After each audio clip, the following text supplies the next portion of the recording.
BF7 नए variant की दस्तक हुई है और ऐसे में क्या इसका खतरा बड़ा है, क्या इस पर आगे समस्या खड़ी हो सकती है, इसे लेकर जहां प्रदेश में, सेंटर में, केंद्र में जहां बैठकों का सिलसिला चल पड़ा है, तो ऐसे में जागरूक रहना और इसके बारे में जानकारी रहना बहुत जरूरी है। और इस पर ज्यादा बात करने के लिए हमारे साथ हेल्थ एक्सपर्ट जुड़े हुए हैं, हमारे साथ डॉक्टर्स जुड़े हुए हैं, उनसे अपनी सीधी बातचीत शुरू करेंगे। डॉक्टर समीर भाटी अब हमारे साथ जुड़ चुके हैं, पब्लिक हेल्थ एक्सपर्ट हैं।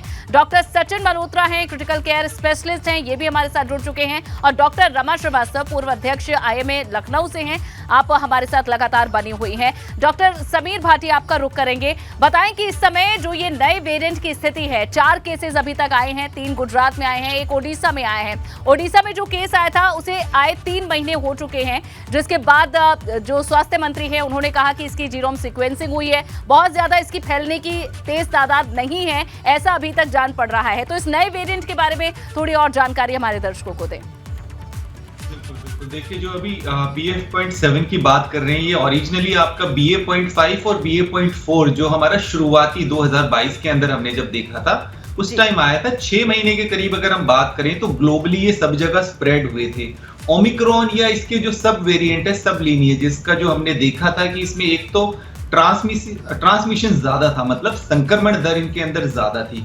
और थोड़ा अगर जो इनका हम वैक्सीन की एफिकेसी भी देखें कंपैरेटिवली, क्योंकि वो तो आपका म्यूटेट नया आएगा तो वैक्सीन की एफिकेसी तो डेफिनेटली कम होगी, तो एक एफिकेसी कम हुई, बट इनमें किसी भी तरह की सीवियरिटी नहीं देखी गई, घातक नहीं था किसी भी तरह का इनके जो भी म्यूटेंट आए थे।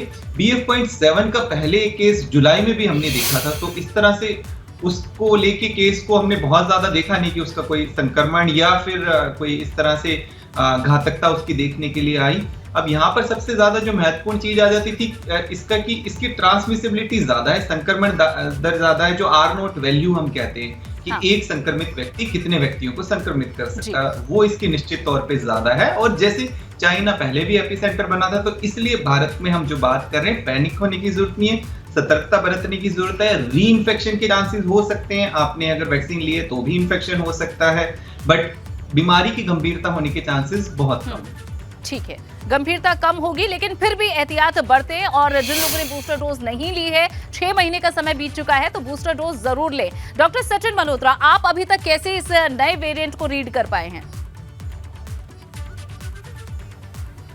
देखिए, ऑलरेडी डॉक्टर साहब ने बताया सब कुछ कि इसके इन्फेक्टिविटी होने के आसार काफ़ी ज़्यादा कम है ऑलरेडी, क्योंकि इंडियन पॉपुलेशन ऑलरेडी वैक्सीनेटेड है और वो भी डबल वैक्सीनेटेड है जी। सो मुझे ये लगता है इसका वेरिएंट का इन्फेक्टिविटी रेट हाई है, just as cold, cough and fever, लेकिन ये इन्फेक्टिविटी ही कर पाएगा। बहुत ज़्यादा पेशेंट को डेडली एंड तक लेके जाना, मॉर्टेलिटी को, मतलब हॉस्पिटलाइजेशन होना पेशेंट का, ये मुझे नहीं लगता कि इसका कोई भी इस तरह का सीक्वेंस या कॉन्सिक्वेंस होना चाहिए।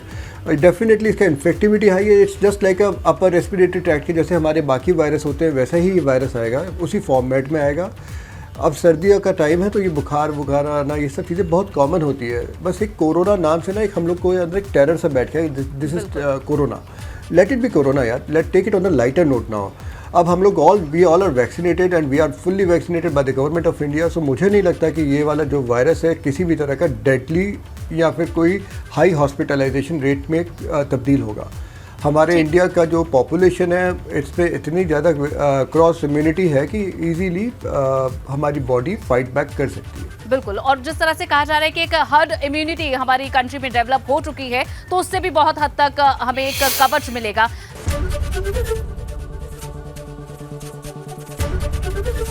ABP गंगा, खबर आपकी, जुबान आपकी।